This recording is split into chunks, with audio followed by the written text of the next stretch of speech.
Dans l'Église chrétienne, des pensées et des croyances sans nombre s'opposent à la vérité. Elles sont insinuées dans l'entendement, suggérées aux chrétiens par les esprits enseignants. Le résultat, c'est que ces chrétiens sont autant d'unités perdues pour l'armée de ceux qui combattent contre le péché et Satan. C'est qu'ils se mettent en la puissance des mauvais esprits malgré qu'ils admettent l'autorité des Écritures et qu'ils soient sauvés pour l'éternité en croyant au Sauveur. En conséquence, toute pensée, toute croyance devrait être examinée et pesée à la lumière de la parole de Dieu, non pas seulement à la lumière de quelques versets isolés ou portions des Écritures, mais à la clarté des principes qui se dégagent de l'enseignement général de la Bible. Puisque Satan peut appuyer son enseignement de signes et de prodiges, Matthieu 24, 24, 2 Thessaloniciens 2, 9, Apocalypse 13, 13, le feu du ciel, la puissance et les signes ne sauraient établir qu'une doctrine est de Dieu, pas plus que la beauté d'une vie prouvée l'orthodoxie d'une croyance, de Corinthiens 10, 13, 15.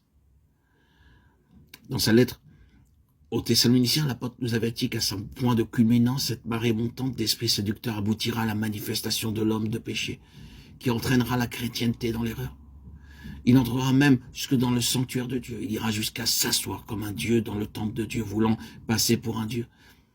La présence de ce méchant est comparable à la présence de Dieu, et cependant il vient avec la force de Satan, avec toutes sortes de puissances, avec des signes et des faux miracles, avec toutes les séductions qui portent à l'iniquité ceux qui périssent, parce qu'ils n'ont point reçu l'amour de la vérité. 2 Thessaloniciens 2, 9, 10. Les paroles que le Seigneur avait dites à ses disciples et que Matthieu nous a conservées, il les confirme dans la révélation qu'il donne à Patmos à son serviteur Jean.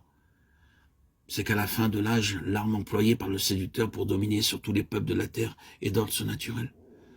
De grands signes dans les cieux, une bête qui ressemble à l'agneau, mais parle comme le dragon. En quelque sorte, une contrefaçon de l'agneau, qui fait de grands prodiges, même jusqu'à faire descendre le feu du ciel sur la terre, à la vue des hommes pour les séduire.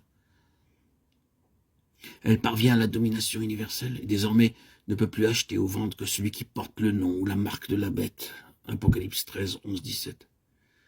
Par le moyen de séduction et de prodiges, les légions de Satan atteignent donc enfin le but convoité, l'autorité et la domination universelle.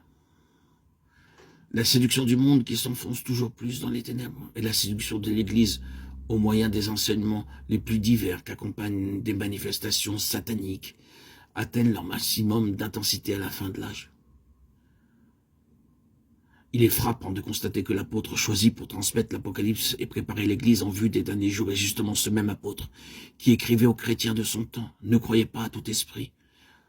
1 Jean 41, 6. Celui qui mettait en garde ses enfants contre l'esprit de l'antéchrist et l'esprit d'erreur, de séduction.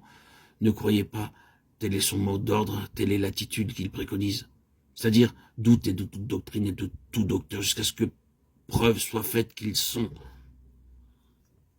de Dieu. Éprouvez les enseignements de peur qu'ils n'émanent de l'esprit d'erreur et ne fassent partie du plan de campagne arrêté par l'antéchrist pour séduire les nations et les amener à se révolter contre Christ.